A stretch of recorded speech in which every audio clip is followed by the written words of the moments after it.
அரசியலாயிரம் நேயர்களுக்கு வாழ்த்துக்கள்.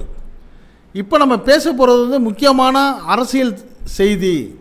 நாட்டில் ஒரு 10-15 நாளாக வித்தியாசமான அரசியல் நடந்துக்கிட்டு இருக்குது. அது இன்னும் வேறு சில எதிர்பார்க்காத சூழ்நிலையெல்லாம் உருவாக்க போகுது. கடுமையான மாற்றங்கள் அரசியலில் முன்பின் நடந்துக்கிட்டே இருக்குது. இதில் பலரும் பலதரப்பட்ட கருத்துக்களை கற்பனையாகவும் அபாண்டமாகவும் உண்மையாகவும் கூறி வர்ற சூழ்நிலையில் பொதுமக்களும் அரசியல் நோக்கர்களும் கன்ஃபியூஸ் ஆகியிருக்கிறாங்க. சில விஷயங்களுக்கு நம்ம பதில் கொடுக்க வேண்டிய கடமைங்கிற அடிப்படையில் கடந்த 10-15 நாட்களுக்கு முன்னாடி நடந்த சில நிகழ்ச்சிகளுக்கு இப்போ நம்ம விளக்கம் கொடுக்க போகிறோம். இதை தயவு செய்து திராவிட முன்னேற்ற கழகத்துடைய தோழர்களும் குறிப்பாக முன்னாள் முதலமைச்சர் மாண்புமிகு மு.க. ஸ்டாலின் அவர்களும் இந்த வீடியோவை பார்த்தாங்கன்னா நிச்சயமாக அது எல்லாருக்கும் பொருத்தமாகவும் நன்மையாகவும் இருக்கும் அப்படிங்கிற ஒரு வேண்டுகோளை வச்சுட்டு, நம்ம இந்த அரசியல் நேயர்களை நீங்கள் இந்த வீடியோவை கடைசி வரைக்கும் கவனமாக பாருங்கள். இதில் வரக்கூடிய செய்திகளுக்கு உங்களுடைய கருத்துக்களை கமெண்ட் பாக்ஸில் கமெண்ட் பண்ணுங்கள். எதுவாக இருந்தாலும் மனம் திறந்து பேசுங்க. அபாண்டங்களையும் வன் சொற்களையும் நீங்கள் பயன்படுத்த வேண்டாங்கிற ஒரு தயவான வேண்டுகோளை வச்சுட்டு இப்போ நம்ம வீடியோக்குள்ளே போகிறோம். கடந்த 2026 தேர்தலில் தமிழக வெற்றி கழகம் எதிர்பார்க்காத ஒரு வெற்றியை பெற்றுச்சு. அடுத்து எதிர்க்கட்சி அந்தஸ்தில் திராவிட முன்னேற்ற கழகமும் அதனுடைய கூட்டணி கட்சிகளும் கிட்டத்தட்ட ஒரு 70 சில்லற இடங்களை பெற்றிருந்தாங்க. 3வது இடத்துக்கு அகில இந்திய அண்ணா திராவிட முன்னேற்ற கழகம் வந்துச்சு. இதெல்லாம் நம்மளுக்கு தெரிஞ்ச விஷயம். இப்போ ஆட்சி அமைக்கிறதுக்கு யாருங்கிறப்ப தனி மெஜாரிட்டியாக, அதாவது சிங்கிள் லார்ஜஸ்ட் பார்ட்டியாக வந்தது தமிழக வெற்றி கழகம் தான். அந்த வகையில் அதை ஆட்சி அமைக்க அழைக்க வேண்டிய பொறுப்பு மேதகு ஆளுநருக்கு இருந்ததுனால அவரும் அழைக்காமல் இருந்தார். விஜய் அவர்களே 2-3 தடவை போயிட்டு ஆளுநரை பார்த்து எங்களை அழைங்கன்னு சொன்னப்போ நீங்கள் மெஜாரிட்டி லிஸ்ட்டை கொண்டு வாங்கன்ட்டாங்க. அப்போ அந்த மெஜாரிட்டி லிஸ்ட்டை கொண்டு வாங்க அப்படிங்கிறப்ப இவருக்கு கொஞ்சம் தயக்கம் ஏற்பட்டுருச்சு. காரணம் இவருக்கு ஆதரவு கொடுக்கறதுக்கு யார் வருவாங்க அப்படிங்கிற ஒரு பிரச்சனை இருந்துச்சு. அப்படி இருக்கிறப்ப இவர் என்ன பண்ணார், சில அரசியல் கட்சிகளுடைய நட்பை நம்ம நாடுனா தான் நம்ம மெஜாரிட்டி கொடுக்க முடியும்னு அதற்கான முயற்சி பண்ணுறப்ப அகில இந்திய அண்ணா திராவிட முன்னேற்ற கழகத்துடைய ஒரு அணி மாண்புமிகு விஜய் அவர்களுக்கு ஆதரவு கொடுக்க வந்ததெல்லாம் நம்மளுக்கு தெரியும். அதில் 2/3 வராமல் 25 பேர் வந்தாங்க. 22 பேர் எடப்பாடி பழனிசாமி அவர்கள் பக்கம் நின்றாங்க. அந்த குழப்பம் பூரா தெரியும், அதை விவரிக்க விரும்பலை. ஆனால் அப்படிப்பட்ட ஒரு சூழ்நிலையில் திடீர்னு காங்கிரஸ் என்ன பண்ணிச்சு, முந்திக்கிட்டு போயிட்டு தாவேக்காவுக்கு ஆதரவு கொடுத்துச்சு. இதுதான் இப்போ பிரச்சனை. இதுவும் எல்லாருக்கும் தெரியும். ஆனால் ஏன் காங்கிரஸ் தாவி முன்கூட்டி அதோடைய கூட்டணி தலைமை ஸ்டாலின் அவர்களோட சொல்லாமல் போச்சுங்கிறது தான் இப்போ பிரச்சனையாக இருக்குது. அதுக்கு காங்கிரஸ் தரப்பில் அவங்க சொல்லக்கூடிய பதில் ஒரு வகையில் பொருத்தமாக இருக்குது. என்ன பொருத்தமாக இருந்தாலும் ஒரு வார்த்தை கூட்டணி கட்சி தலைவர் மாண்புமிகு மு.க. ஸ்டாலின் அவர்கள்ட்ட சொல்லிட்டு போயிருந்தால் கொஞ்சம் நல்லா இருந்திருக்குங்கிறது பொதுவான அரசியல் கருத்து. இப்போ இந்த காங்கிரஸ் கட்சியுடைய மாணிக்கம் தாகூர் எம்பி என்ன சொல்கிறாரு, பாஜக ஒரு திட்டம் போட்டுச்சு. இது நல்லா கவனிங்க. பாஜக ஒரு திட்டம் போட்டுச்சு.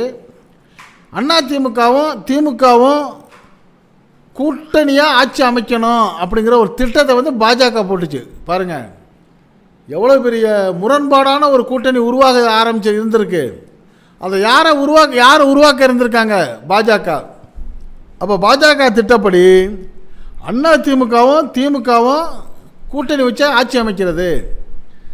அதில் அதிமுகவுடைய முதலமைச்சராக எடப்பாடி பழனிசாமி அவர்கள் இருக்கிறது. அதுக்கு திமுக ஆதரவு கொடுக்கறது அப்படிங்கிற ஒரு முடிவு எடுத்துருக்கிறாங்க. இது தெரிஞ்ச உடனே தான் என்ன பண்ணியிருக்கு, காங்கிரஸுக்கு இந்த செய்தி எப்படியோ போயிடுச்சு. ஆக இனிமே நம்ம இந்த கூட்டணியில் இருந்தால் நமக்கு மரியாதை இல்லை.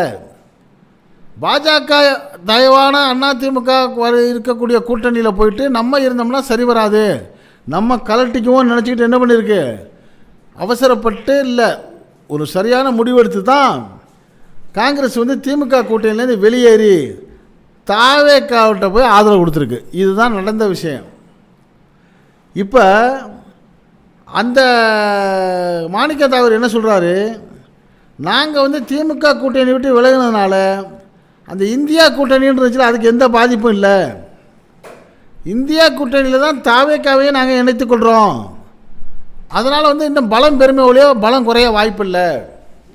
ஆனால் திமுக கூட்டணியில் நாங்கள் வெளியே வந்துட்டோம் அப்படிங்கிற ஒரு தகவலை சொல்கிறாரு. சொல்லிவிட்டு அவர் என்ன சொன்னார்? ஒன்று, திமுக அண்ணா திமுக 2 பேரும் சேர்ந்து பாருங்க, எதிரும் புதிருமாக இருக்கிற 2 பேரும் சேர்ந்து ஆட்சி அமைக்க முடிவெடுத்தாங்க. இந்த முடிவை ஏற்படுத்தின பாஜக யார் சொன்னா? மாணிக்கம் தாகூர் சொன்னார்ல, அவர் மட்டும் சொல்லலை. இதே கருத்தை விடுதலை சிறுத்தைகள் கட்சி தலைவர் தொல் திருமாவளவன் அவர்களும் சொன்னாங்க. இவங்க 2 பேரும் மட்டும் சொல்லிக்கிட்டு இருந்தாங்கங்கிறப்ப நேற்று முன்தினம் ஒரு தனியார் தொலைக்காட்சிக்கு பேட்டி அளித்த இந்திய யூனியன் முஸ்லீம் லீக்குடைய தேசிய தலைவர் பேராசிரியர் காதரமதீன் அவர்களும் இதே கருத்தை சொல்லிட்டாங்க. அவங்க 2 பேரும் சேர்ந்து ஆட்சி அமைக்கிறதுக்கு ஒரு முடிவு எடுத்தாங்கண்டு.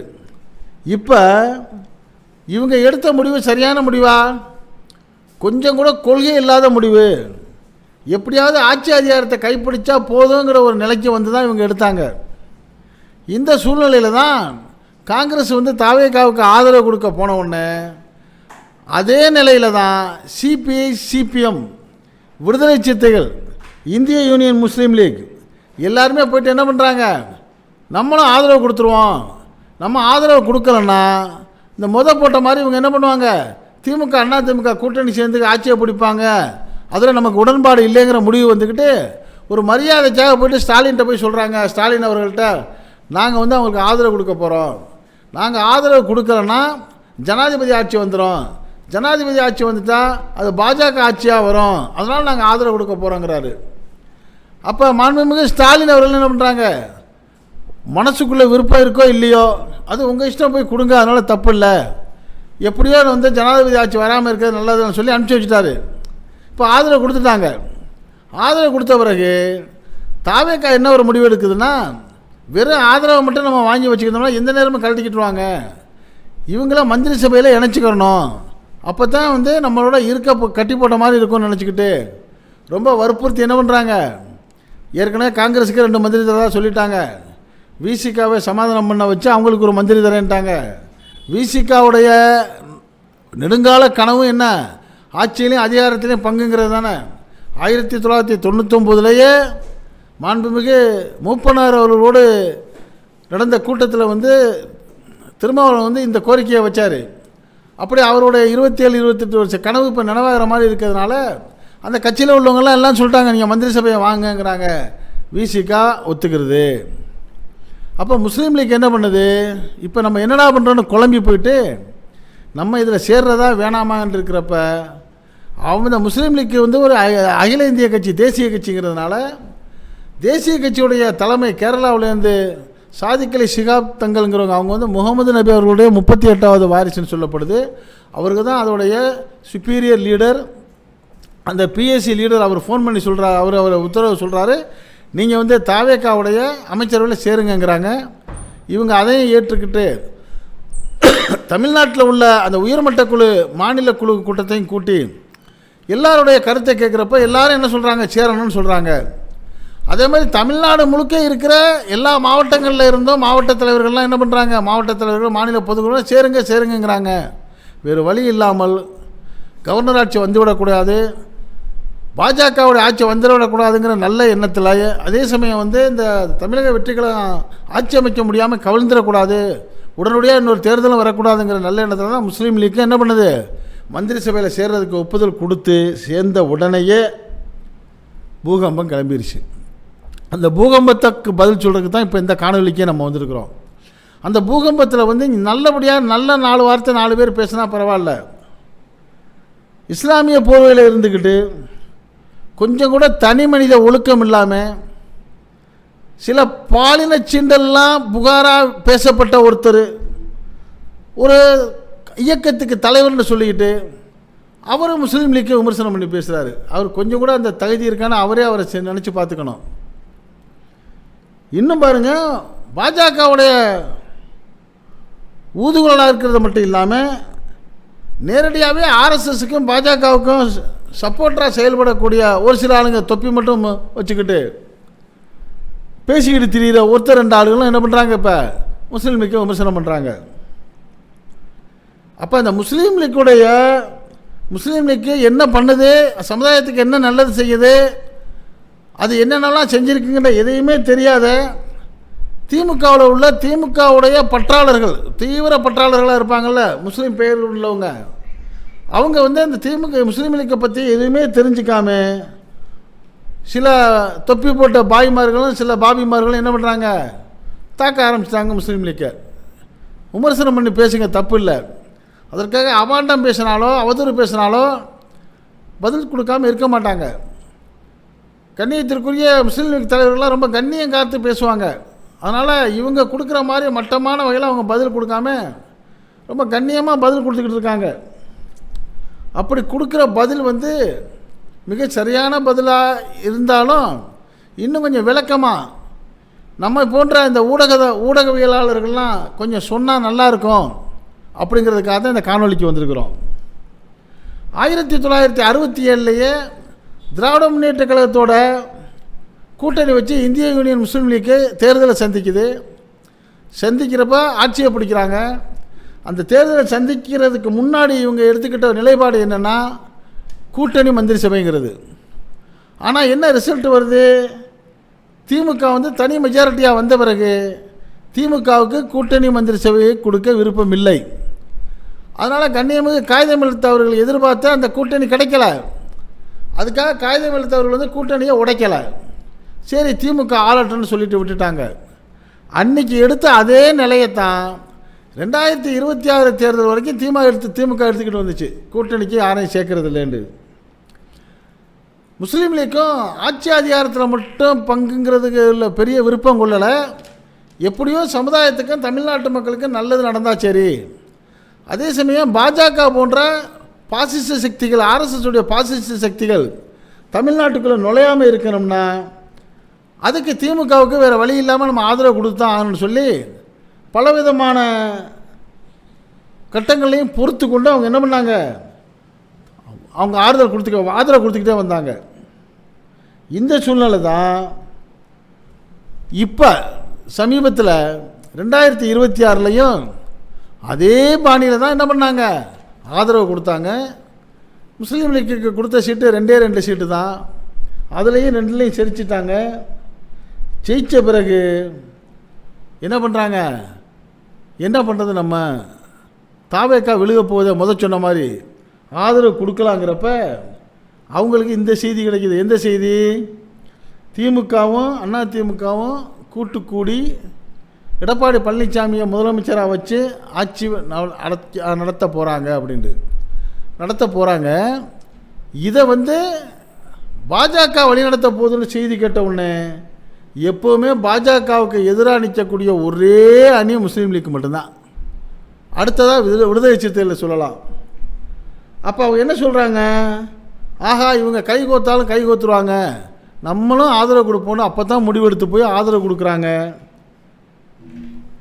ஆதரவு கொடுத்துட்டு இவங்க என்ன பண்ணுறாங்க, அந்த தமிழக வெற்றி கழகம் ரொம்ப வேண்டி விரும்பி அமைச்சரவைக்கு வாங்கன்னு சொன்னால் அதையும் இவங்க ஏற்றுக்கிறாங்க.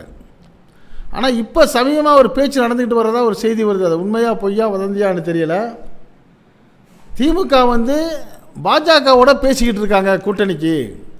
எங்கள்கிட்ட 20-22 எம்பிக்கள் இருக்காங்க, உங்களுக்கு நாங்கள் ஆதரவு கொடுக்குறோம், எங்களுக்கே கூட்டணி மந்திரி சபை கொடுங்கன்னு பாஜக தலைமையோட இப்போ பேச்சுவார்த்தை நடக்கிறதா செய்திகள் வருது வலைதளங்களில். அது உண்மையாக பொய்யான்னு தெரியலை. அப்படி போங்கன்னு சொல்லி மாண்புமிகு முன்னாள் முதலமைச்சர் மு.க. ஸ்டாலின் அவர்களுக்கு 2ஆம் கட்ட தலைவர்கள் வந்து யோசனை சொல்கிறாங்க. அதாவது இது ஒன்றும் பெரிய விஷயம் இல்லை, நம்ம ஒன்றும் பெரிய வரலாற்று பிழையெல்லாம் செய்யலை, ஏற்கனவே நம்ம பாஜகவோட கூட்டணி போட்டிருக்கிறோம், நம்மளை யாராச்சும் விமர்சனம் பண்ணாங்கன்னா அதை ஜமாளித்து பேசிக்கலாம் அப்படிங்கிற மாதிரி பேச்சு நடக்கிறதாகவும் செய்தி வருது. ஆனால் இப்படி ஒரு அட்ஜஸ்ட்மெண்ட்டெல்லாம் முஸ்லீம் லீக் செய்யாது. இதெல்லாம் புரிஞ்சிக்காம கொஞ்சம் கூட நியாயம் இல்லாமல் தர்மம் இல்லாமல் மரியாதை குறைவான வார்த்தைகளை வந்து முஸ்லீம் லீக்கை வந்து விமர்சனம் பண்ணுற முஸ்லீம் பெயர்கள் உள்ளவங்களுக்கு நம்ம இப்போ இந்த பதில் சொல்லணும். சில சுருக்கமான விஷயம், இந்த முஸ்லீம் பெயரில் உள்ளவங்க ஒரு சிலர் என்ன சொல்கிறாங்க, முஸ்லீம் லீக்குக்கு என்ன வாக்கு வங்கி இருக்குது, முஸ்லீம் லீக்கு வந்து பெரிய கட்சியா, ஊருக்கு 10 பேர் இருக்காங்கன்னு ரொம்ப அசிங்கமாக அவமானமாக பேசுகிறாங்க. முஸ்லீம் லீக்குக்கு என்ன செஞ்சிச்சு, முஸ்லீம் லீக் செஞ்சதெல்லாம் தெரியாததுனால தான் நீங்கள் முஸ்லீம் லீக் எப்படி பேசுகிறீங்க. நேரு அவருடைய ஆட்சி காலத்தில் வந்து ஒரு சட்டத்தை கொண்டு வந்தாங்க. அது என்ன சட்டம்னா, எல்லா மதத்தை சார்ந்தவங்களாம் இறந்துட்டாங்கன்னு வச்சுங்க, அவங்க எல்லாரையும் புதைக்கக்கூடாது, எரிக்கணும்னு ஒரு சட்டத்தை கொண்டு வந்தாங்க. இந்த சட்டத்தை நேரு அவர்கள் கொண்டு வர்றதுக்கு ஆர்எஸ்எஸ் ரொம்ப மும்முரமாக வேலை பார்த்துச்சு. உடனே அன்றைக்கு பாராளுமன்றத்தில் இருந்த முஸ்லீம் லீக்குடைய தலைவர் கண்ணியமிகு காயிதமில்ல தினமன்னார் வெகுண்டு எழுந்தார். அது எப்படி நீங்கள் எரிக்க முடியும், நாங்கள் எப்படி முஸ்லீம்கள் எரிக்கிறதுக்கு இடம் கொடுப்போம், அதுக்கு நான் ஒத்துக்க மாட்டேன்னு போராடினார். அவருடைய போராட்டத்தினால எல்லா மக்களையும் எரிக்கணுங்கிற அந்த சட்டம் நிறைவேற்றப்படாமல் தடைப்பட்டுச்சு. இது முஸ்லீம் லீக் சேர்ந்த சாதனையில் ஒன்று. அடுத்து ஒரு திட்டம் கொண்டு வந்தாங்க. சரி, எரிக்கிறேன்டா பரவாயில்ல, எல்லாரையும் ஒரே இடத்துல புதைக்கிற மாதிரி ஒரே புதைக்குழியை ஏற்படுத்துவோம், அடக்க ஸ்தலத்தை, அப்படி ஒரு முயற்சி பண்ணாங்க. அதற்கும் கண்ணியத்திற்குரிய காயிதமில்லத்து சொன்னாங்க, இல்லைங்க, நாங்கள் வந்து துவா செய்வோம், எங்களுக்கு சில அடக்க வழிமுறைகள் இருக்குது, அதனால் எங்களுக்கு தனி மயான அடக்க ஸ்தலம் வேணும் அப்படிங்கிற ஒரு கோரிக்கையை வச்சாங்க. உடனே மூணாவதாக ஒரு பிரச்சனையை கொண்டு வந்தாங்க. எவ்வளோ பிரச்சனை வந்து சமுதாயத்துக்குன்னு பாருங்கள்.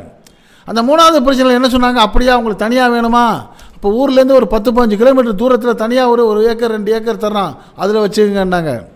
அப்போ தான் காயிதமில்லத்து சொன்னார், நீ 15 கிலோமீட்டரில் கொடுப்பீங்க, ஒரு ஏழை ஒருத்தர் வீட்டில் இறந்துருப்பான், இந்த 15 கிலோமீட்டருக்கு அந்த மையத்தை தூக்கிட்டு போய்ட்டு அடக்கம் பண்ணுறதுக்கு அவனுக்கு வசதி இருக்குன்னு யாருக்கு தெரியும், பணக்காரன் செஞ்சுருவான், அதெல்லாம் சரிப்படாது, ஊரோடு தான் இருக்கணும்னு சொல்லி போராடி அந்தந்த ஊர்லேயே மையத்தாங்கிற கபர்ஸ்தான் அமைகிறதுக்கு உறுதியாக நின்று உரிமை வாங்கி கொடுத்த இயக்கம் முஸ்லீம் லீக். நேற்றும் சரி, இன்றைக்கும் சரி, நாளைக்கும் சரி, நீ கண்ணியமாக அடக்கமாகறியில அதுக்கு விதை போட்டது முஸ்லீம் லீக். இது மாதிரி 1-2 நோட்டு இல்லை, சரியத்து சட்டத்தை கொண்டு வந்தாங்க. என்ன சரியத்து சட்டம், பொது சிவில் சட்டம் வேணும்னு கொண்டு வந்தாங்க. அப்போ காங்கிரஸுடைய ஆட்சி, அந்த காங்கிரஸுடைய பிரதமர்கள்ட்ட போயிட்டு என்ன பண்ணாங்க, இந்திய யூனியன் முஸ்லீம் லீக்கு வாதாடினாங்க, அது எப்படி பொது சிவில் சட்டம் பொருந்தும், இந்தியா வந்து பலதரப்பட்ட மக்கள் வாழ்கிற நாடு, அதில் இஸ்லாமியர்களுக்கு தனி சரியத் சட்டம் இருக்குது, அந்த சட்டத்தை நீங்கள் எப்படி மாற்ற முடியும் அப்படின்னு சொல்லி சரியத்தில் உள்ள சட்ட விதிகளை விலக்கி அந்த குரான் ஷரீஃபை எடுத்துகிட்டு போயிட்டு குரானில் சொல்லக்கூடிய சட்டங்களை வந்து விலக்கி எக்ஸ்பிளைன் பண்ண உடனே அந்த காங்கிரஸ் பிரதமர் ஏற்றுக்கிட்டாங்க. பரவாயில்லையே, இவ்வளோ தெளிவாக இருக்குது, அப்புறம் ஏன் நம்ம குழப்பறோன்னு ஒத்துக்கிட்டு அந்த பொது சிவில் சட்டங்கிறத எடுத்தாங்க. அப்போ உனக்குன்னு சரியத் சட்டம் வர்றதுக்கு அன்னைக்கு போராடியது இந்திய யூனியன் முஸ்லீம் லீக்குடைய தலைவர் சந்தன தமிழர் ஆக்கா அப்துல் சமத் அவர்கள். காயிதமில்லத்து அவர்களும் போராடி இருக்காங்க, அப்துல் சமத் அவர்களும் போராடி இருக்காங்க. இப்படி ஒவ்வொன்றா சொன்னால் மணிக்கணக்கில் ஆயிரம். சுருக்கமாக சொல்லுவோமே, பாபரி மஸ்ஜித் வழக்கு போட்டு பாபரி மஸ்ஜித் பள்ளிக்காக போராடியது முஸ்லீம் லீக். சிஐஏ, என்ஆர்சி, என்பிஆர் வழக்குகளை நியமிச்சு பண்ணி இஸ்லாமியர்களுக்கு ஆதரவாக நின்று களத்தில் நின்று போராடிக்கிட்டு இருக்கிறது, இன்னும் போராட இருக்கிறது முஸ்லீம் லீக். முத்தலாக் தடை சட்டம் வந்தப்போ முத்தலாக்கை வந்து இஸ்லாம் ஒன்றும் ஆதரிக்க கிடையாது, முத்தலாக்கை எப்படி சொல்லணும்னு குரானில் சரியான சட்ட விளக்கம் இருக்குது, அந்தப்படி நடந்தால் தப்பு இல்லைங்கிற விளக்கத்தை சொல்லி இஸ்லாமியத்தில் குரானில் உள்ள சிறப்புகளை இறைவனுடைய சட்டங்களை எடுத்து இன்றைக்கும் வாதாடிட்டு வர்ற இயக்கம் முஸ்லீம் லீக். திமுகவுடைய தோழமையில் இருக்கிறப்ப டாக்டர் கலைஞர் அவர்களும் அதுக்கு முன்னாடி இருந்த எல்லா அரசுட்டையும் வேண்டுகோளை வச்சு 3.5% இடஒதுக்கீட்டை இஸ்லாமிய சமுதாயத்துக்கு வாங்கி கொடுத்தது முஸ்லீம் லீக். ஒரே ஒரு கட்டத்தில் மட்டும் ஜெயலலிதா அவர்களுடைய அண்ணா திராவிட முன்னேற்ற கழகத்தோட கூட்டணியில் இருந்துச்சு இந்திய யூனியன் முஸ்லீம் லீக். அது எப்போ, 1999 பாஜக அரசோட திமுக கூட்டணி போச்சு. அப்போ முஸ்லீம் லீக்கு பாஜக இருக்கிற அணியில் அன்றைக்கும் சேர மாட்டேன்னுச்சு, இன்றைக்கும் சேராது, இனி என்றைக்கும் சேராது. அப்போ அதை விட்டு வெளியில் வந்து திமுகவோட இருந்து வெளியில் வந்து அண்ணா திமுகவில் சேர்ந்துச்சு. அப்படி சேர்ந்தப்ப மாண்புமிகு மறைந்த அம்மா ஜெயலலிதா அவர்கள்ட்ட ஒரு கோரிக்கை வச்சு சில விஷயங்களை சமுதாயத்துக்காக சாதிச்சு கொடுத்துச்சு. அதில் ஒன்று, இந்த நோன்பு கஞ்சிக்கு அரிசி வந்து அந்த மானிய விலையில் வாங்கிறது, அதை பெற்றுக் கொடுத்த இயக்கம் இந்திய யூனியன் முஸ்லீம் லீக். காயிதமில்லத்துக்கு மணிமண்டபம் கட்டினது, அதே மாதிரி நீண்ட நாள் சிறையில் வாடிக்கிட்டு இருக்கிறவங்களை வந்து விடுதலை செய்யணும்னு சொல்லி இப்போ மாண்புமிகு முன்னாள் முதலமைச்சர் ஸ்டாலின் அவர்கள்ட்ட கோரிக்கை வச்சு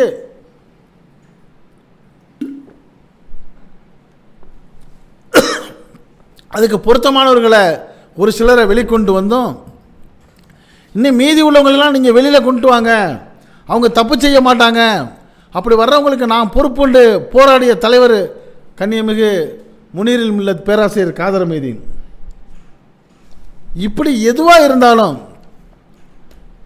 முஸ்லீம் மக்களுக்காகவும் சமுதாயத்துக்காகவும் அதே மாதிரி தமிழ்நாட்டில் உள்ள எல்லா மக்களுக்காகவும் பாடுபட்டு வர்ற ஒரே இயக்கம் முஸ்லீம் லீக் மட்டும்தான். இன்னொரு விஷயத்தை சொல்லணும், முஸ்லீம் லீக்குடைய அடிப்படை கொள்கை நாட்டுப்பற்று இருக்கணும். அதாவது தவறு செய்யாத இஸ்லாமியனா நடக்கணும், மஹல்லா ஜமாத்துகளோட இணக்கமாக இருக்கணும். அந்த வகையில் தமிழ்நாட்டில் உள்ள 8000 மஹல்லா ஜமாத்துகளையும் ஒருங்கிணைச்சு ஒரு பிரம்மாண்டமான மாநாடு நடத்தி, அந்த மாநாட்டிலோட மாண்புமிகு தமிழக அன்றைய முதலமைச்சராக இருந்த மு.க. ஸ்டாலின் அவர்கள்ட்ட பல கோரிக்கைகளை கொடுத்து அந்த மாநாட்டிலே 5 தீர்மானங்களை அவர் நிறைவேற்றி கொடுத்தாரு. அதில் ஒரு தீர்மானம், இப்போ உள்ள கபர்ஸ்தான் இல்லாத பகுதியில் உள்ள இஸ்லாமியர்களுக்கு கபர்ஸ்தான் அரசு இடத்தை கொடுப்போம், அதற்கான அந்த காம்பவுண்டுக்குள்ள செலவுகள்லாம் கொடுப்போங்கிற ஒரு உறுதியை கொடுத்தாங்க. அதே மாதிரி இமாம்களுக்கு வாகன வசதி, பல திட்டங்களை அந்த மேடையில் அறிவித்தார். இப்படி அரசியல் ரீதியாக ஆயிரக்கணக்கான செயல்களை செஞ்ச ஒரே இயக்கம் முஸ்லீம் லீக். இது மாதிரி மற்ற யாரும் செய்யலை. சரி, முஸ்லீம் லீக் மட்டும்தான் செஞ்சிச்சான்னா இல்லை, முஸ்லீம் லீக்கில் இருக்கிற தனி மனிதர்களும் நிறையா செஞ்சுருக்கிறாங்க. அதுக்கு 1-2 நிமிஷம் சொல்லி முடிச்சிடுறேன். இப்போ இருக்கார் பார்த்தீங்களா எம்பி நவாஸ் கனி, ஒரு மிகப்பெரிய தொழிலதிபர், எஸ்டி கொரியருடைய ஓனர். அந்த நவாஸ் கனி அவர் என்ன பண்ணுறாருன்னா, எம்பியாக இருக்கிறாரு, அவருடைய சொந்த காசில், கவர்மெண்ட் காசில் இல்லை, சொந்த காசில் ஒரு வருஷத்துக்கு சுமார் 1000 நபர்களுக்கு உயர்கல்வி உதவி கொடுக்குறாரு. நல்லா படிக்கிறதுக்கு ஆற்றல் இருந்தும் படிப்புக்கு காலேஜுக்கு பணம் கட்ட முடியலன்னு படிப்பை விடக்கூடியவனை பார்த்து அவன் கல்லூரிக்கு எவ்வளோ கட்டணும், 20,000 50,000 1 லட்சமா, அந்த பணத்துக்கு அந்த காலேஜ் பேருக்கு செக்கு கொடுத்து வருஷம் ஒன்றுக்கு சுமார் 1000 மாணவ மாணவிகளை படிக்க வைக்கிறாரு இந்த நவாஸ் கனி. அந்த 1000 மாணவர்களும் முஸ்லீம் மாணவர்களா அல்ல. 1000 பேரில் 700 பேர் இந்துக்களாக இருப்பாங்க, 200 பேர் முஸ்லீம்களாக இருப்பாங்க, 100 பேர் கிறிஸ்தவர்களாக இருப்பாங்க. அப்படி இந்து முஸ்லீம் கிறிஸ்தவன்னு ஜாதி மதம் பார்க்காம எல்லா மக்களையும் படிக்க வச்சுட்டு வர்ற ஒரே தலைவர் இன்றைக்கி இந்தியாவிலேயே நவாஸ் கனி மட்டும்தான். அது மட்டுமா பண்ணார்? கொரோனா வந்துச்சுல, இந்த கொரோனாவில் எல்லாம் செத்துக்கிட்டு இருந்தாங்க, சாப்பிட வெளிநாட்டில் அவனுக்கு சம்பளம் இல்லை, வேலை இல்லை. ஐயா எப்படியாவது ஊருக்கு போகிறோன்னா ஊருக்கு போகிறதுக்கு வழியும் இல்லை, பறந்தா வர முடியும் வளைகுடா நாடுகளில் இருந்து. இந்த நவாஸ் கனி எம்பி என்ன பண்ணார், 22 சார்ட்டர்ட் ஃப்ளைட்டுகளை இப்போ பிடிச்சி காசு வசதி இல்லாதவங்களாம் வாங்கப்பான்னு சொல்லி அந்த விமானத்தில் ஏற்றி கொண்டு வந்து தமிழ்நாட்டில் இறக்கி அவங்க சொந்த ஊருக்கு போகிறதுக்கு 7 நாள் அவங்கள பாதுகாத்து தனிமைப்படுத்தி அந்த அவங்களுக்குள்ள மருந்து மாத்திரை எல்லாம் கொடுத்து நெகட்டிவ் சர்டிஃபிகேட் கொடுத்து அவங்க வீட்டுக்கு 1 பைசா செலவு இல்லாமல் கொடுத்து அனுப்பிச்சி வச்ச ஒரே தலைவர் நவாஸ் கனி எம்பி. இது மாதிரி இந்திய முஸ்லீம் எல்லா இடத்துலையும் பண்ணாங்க. ஆல் இண்டியா கேஎம்சிசின்னு ஒன்று இருக்குது. அது என்ன பண்ணுச்சு, இந்த கொரோனா கட்டத்தில் ஆயிரக்கணக்கான இது மாதிரி மீட்டு வந்தது மட்டும் இல்லாமல் உணவுகளை கொடுத்துச்சு. ஒரு நிலச்சரிவு ஏற்பட்டுச்சுல, ஒரு நாள் ஒன்றுக்கு 10,000 பேர்களுக்கு உணவு கொடுத்து, அது எந்த ஜாதியெல்லாம் பார்க்கல, இந்த முஸ்லீம் கிறிஸ்தவ எல்லா மக்களுக்கும் களத்தில் போய் நின்று உதவி பண்ணி உடை கொடுத்து உணவு கொடுத்து, நாள் ஒன்றுக்கு 10,000 பேருக்கு உணவு கொடுத்து, வீடு இழந்தவர்களுக்கு வீடு கொடுத்து, காயம்பட்டவங்களுக்கு மருத்துவ உதவி கொடுத்து, இறந்தவங்களை அடக்கம் பண்ணி இவ்வளவு செஞ்ச இயக்கம் இந்திய யூனியன் முஸ்லீம் லீக். இன்னும் செஞ்சுக்கிட்டு வர்ற இயக்கம் முஸ்லீம் லீக். இன்னொரு விஷயம் 1 நிமிஷத்தில் முடிச்சிடுறேன். ஏழை பெண்கள் காசு இல்லாமல் கல்யாணம் பண்ண முடியாமல் நஷ்டப்பட்டு எவ்வளவோ கேவலமான சூழ்நிலைக்கு போகிறாங்கிற கட்டத்தில் உண்மையாக ஏழையாக இருக்கிற மணமக்களை கண்டுபிடிச்சி அவங்களுக்கு காசு பணம் நகை சீர் உள்பட கொடுத்து முறையாக அந்தந்த மதச்சடங்குப்படி இந்து முஸ்லீம் கிறிஸ்தவ எந்த மதமாக இருந்தாலும் அவங்க மதச்சடங்குப்படி கல்யாணம் பண்ணி வச்சு வாழ வச்ச இயக்கம் முஸ்லீம் லீக். இப்படி இந்த முஸ்லீம் லீக் இயக்கம் நிறைய சாதனைகளை செஞ்சுருக்கான விளம்பரப்படுத்துறதில்ல. இப்போ நான் தலைவர்கள் செஞ்ச சாதனையை சொன்னேன், சட்டமன்றம் பாராளுமன்றத்தில் செஞ்ச சாதனையை சொன்னேன், ஒரு எம்பி தனி மனிதனாக நின்று செய்த சாதனையை சொன்னேன், ஆல் இண்டியா கேஎம்சிசி செஞ்ச சாதனையாக சொன்னேன். சாதாரண சிங்கிள் மனிதனாக நான் செஞ்ச 2 சாதனையை சொல்லிவிட்டு முடிக்கிறேன். நான் புதுக்கோட்டையில் ஒரு பொறுப்பில் இருக்கேன், மாவட்ட தலைவர் பொறுப்பில். இந்த நிலைமையில் கஜா புயல் வந்துச்சு. அந்த கஜா புயலில் எல்லா தமிழ்நாடே பாதிக்கப்பட்டுச்சு. புதுக்கோட்டை மாவட்டம் நிறையா பாதிக்கப்பட்டுச்சு. புதுக்கோட்டை மாவட்டத்தில் 3-4 நாட்கள் மின்சாரமே கிடையாது, குடிக்க தண்ணி இல்லை. அப்போ நான் என்ன பண்ணினேன், 5000 லிட்டர் பிடிக்கக்கூடிய அந்த வண்டி, வாட்டர் டேங்க் வண்டியை பிடிச்சி அதில் வந்து ஒரு அடையாளத்துக்கு இந்திய யூனியன் முஸ்லீம் லீக் புதுக்கோட்டை மாவட்டம்னு ஒரு பேனரை கட்டி, ஏன்னா ஒரு நம்பிக்கைக்கு தண்ணி வாங்கி குடிக்கணும்ல அவங்க. எங்கள் கட்சி ஆளுகளோடு போயிட்டு புதுக்கோட்டை மாவட்டம் முழுக்க தெரு தெருவாக போயிட்டு வீட்டுக்கு 2 குடம் தண்ணி தினம் 3 நாளும் கொடுத்தோம். நல்ல தண்ணி இலவசமாக, யார்கிட்டையும் 1 பைசா காசு வாங்கலை. இது எவ்வளோ பெரிய உதவி. ஆள் போகாத இடத்துக்கெல்லாம் போய் கொடுத்தோம். எல்லா மக்களும் பாராட்டினாங்க, அப்பா நல்லா இருப்பீங்கப்பா, தாகத்துக்கு தண்ணி கொடுத்தீங்கன்னு சொல்லி. இது மாதிரி எத்தனை கிட்டத்தட்ட 100கணக்கான வண்டி தண்ணி கொடுத்தோம். நாங்கள் தண்ணியும் தூக்குறோன்னா வேலை பார்த்தோம். பசி பட்டினி சாப்பாடு இல்லை. என்னுடைய சொந்த செலவில் 300 நபர்களுக்கு ஒரு பைய 1000 ரூபா மதிப்புள்ள கிட்டு, உணவு, அரிசி, தானியம், பருப்பு, சோப்பு, சீப்பு, பிஸ்கட்டு, இப்படி பொருள் அடங்கியதை வந்து 300 பேருக்கு, புதுக்கோட்டையில் உள்ள 300 பேருக்கு என்ன பண்ணோம், எல்லா 42 வார்டுலையும் யார் ரொம்ப பாதிக்கப்பட்டாங்களோ ஜாதியெல்லாம் பார்க்கல, கிட்டத்தட்ட 300 பேரில் 250 பேர் இந்து மக்கள். அவர்களுக்கு டோக்கனை கொடுத்து அவங்கள வந்து புதுக்கோட்டை சில்வர்கால் வர்த்தக மண்டபத்துக்கு வர சொல்லி, அந்த யார் யார் ஏழைகள் கண்டு பாதிக்கப்பட்ட டோக்கன் கொடுத்தோ அந்த டோக்கனை வாங்கிட்டு அவங்கள்ட்ட கொடுத்து அனுப்பிச்சேன். நான் சொந்த செலவில், நான் கட்சியை விளம்பரப்படுத்தலை, இப்படி செஞ்சோன்னு யார்ட்டையும் சொல்லலை, யார்ட்டையும் வசூல் பண்ணலை. இது வர்த்தக கழக நிர்வாகிகள் அந்த எங்களோட நின்று கொடுத்தாங்கல்ல, அப்போ இருந்த அண்ணன் சின்னப்பா அண்ணன் தலைவர், அந்த அவருக்கு தெரியும். அந்த வர்த்தக கழக சில்வர் ஹால் மேனேஜர் ராமகிருஷ்ணன் எல்லோரும் நின்று தான் நாங்கள் ஏழைகளுக்கு கொடுத்து அனுப்பிச்சோம். அதுவும் பத்தலை. என்ன ஒன்று அப்போ என்ன பண்ணேன், இன்றைக்கி ஜெயிச்சார பாருங்க அமைச்சர் ஆடுதுறை ஷாஜகான், அவர்கிட்ட சொன்னேன், அண்ணே பத்தலைண்ணே, இன்னும் கலிம் நகர், திருவள்ளுவர் நகர், ஆலங்குடி பகுதியெலாம் ரொம்ப பாதிக்கப்பட்டிருக்குண்ணே. அவர் அன்றைக்கே எனக்கு ஒரு லாரி நிறைய அவர் ஒரு 300 கிட்ட அனுப்பிச்சிட்டு அவருமே வந்தார் கூட. அவரும் பேராசிரியர் காதர் மேதி, அப்துல் ரஹ்மான் அண்ணன், எம்பி அப்துல் ரஹ்மாவா, அபூபக்கர் அண்ணன் எல்லாரும் வந்து கலீம் நகர், ஆலங்குடி, திருவள்ளுவர் உள்ள ஏழை மக்களுக்கெல்லாம் கொடுத்தோம். இப்படி நாங்கள் செஞ்சுக்கிட்டே இருக்கிறோம். ஆனால் நாங்கள் யார்கிட்டையும் சொல்கிறது கிடையாது. இதை சொல்லி விளம்பரப்படுத்தி வாரம் பள்ளிவாசலில் வசூல் பண்ணி வசூலில் ஆட்டையை போடுற கட்சி முஸ்லீம் லீக் அல்ல. முஸ்லீம் லீக்குடைய அடிப்படை என்னென்னா, மக்களுக்கு நல்லது நடக்கணும். முஸ்லீம் லீக்கால் ஒருத்தன் சாகக்கூடாது.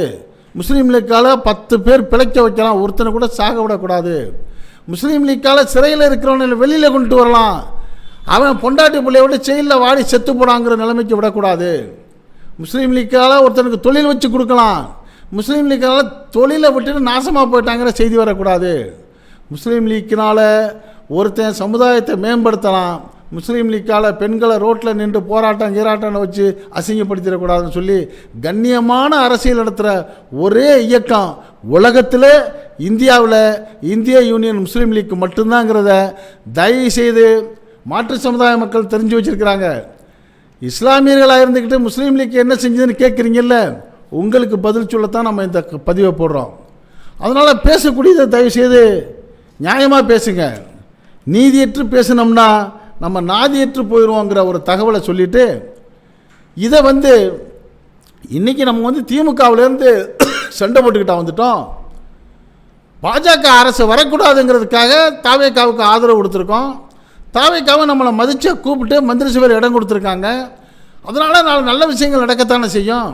ஒருவேளை இந்த அரசு நல்லதாக நடக்குன்னு தலைவர் உள்பட எல்லாரும் நம்புகிறாங்க, முஸ்லீம் லீக் தொண்டர்கள் நம்புகிறாங்க, சமுதாயத்தில் உள்ள 98% மக்கள் நம்புகிறாங்க. 2% பேர் தான் என்ன பண்ணுறாங்க, சமுதாயத்தை அசிங்கப்படுத்தி பேசிக்கிட்டு இருக்கிறாங்க.